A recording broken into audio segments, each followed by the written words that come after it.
today mga palangga, magsubat o kuan bangus. Muna ito ang sudan.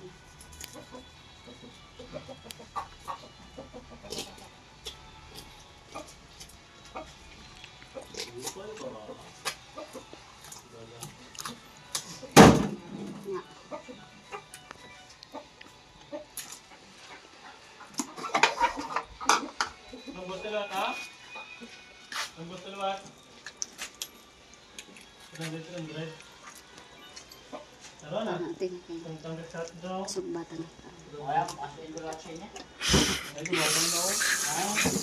Nagintra namang ama ko.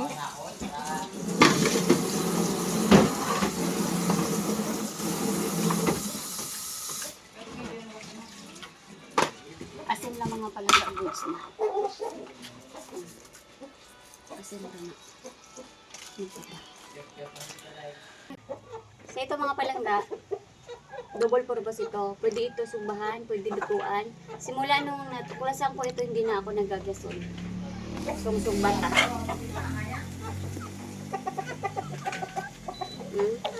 Sa ganahan na ni mga palangga, ilagay ko dyan sa ano, para legit yung ibili nyo. So, diba? Pwede na sumbahan, pwede na lutuan.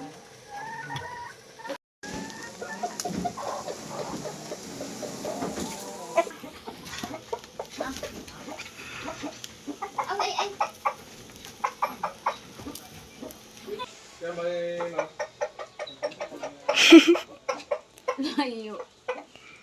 Ah. Sige. Hindi.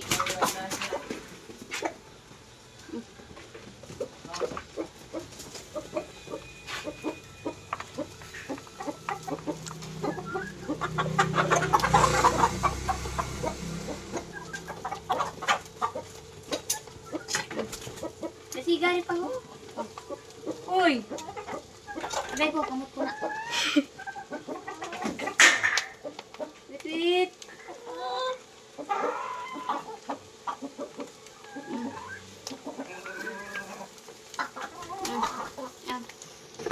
Hindi. Na.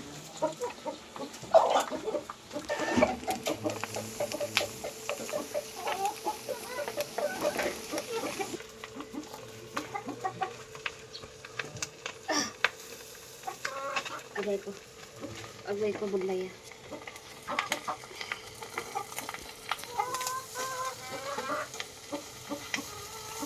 Dali ra kay maglutuan ni mga palangga.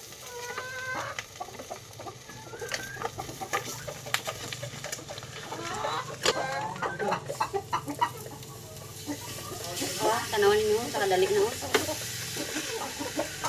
Diba? Bili na mo magasol. Kanina lang inyong gamita. So, tanong mo na bilang ako na bill sa isa kabulan. Siguro mga palangga, nagbayad ra ko ani sa isa kabulan. Kay bakit to 600 sa kuryente. Diba? Pero kung maggasol ka, wala pa isa kabulan. 1.5 na ang gasol ron. No. Wala na ako naggasol. Tanong mo, kung double purpose pa siya. Pag nag-negosyo mga palangga, pwede po tayo ni gamiton. Sa mga sugba-sugba, butang rin ninyo inani. Hindi na mo, sige pay-pay.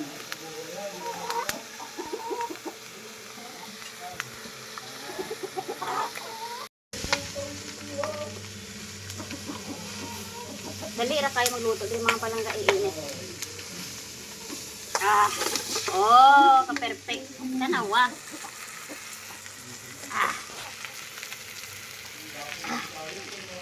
Sagat.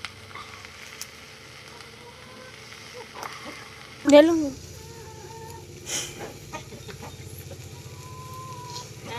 Diba? Hindi na kayo sa taihok. Pwede kayo niya sa negosyo ninyo. So, mura to. Mga una ta. Napit na maluto.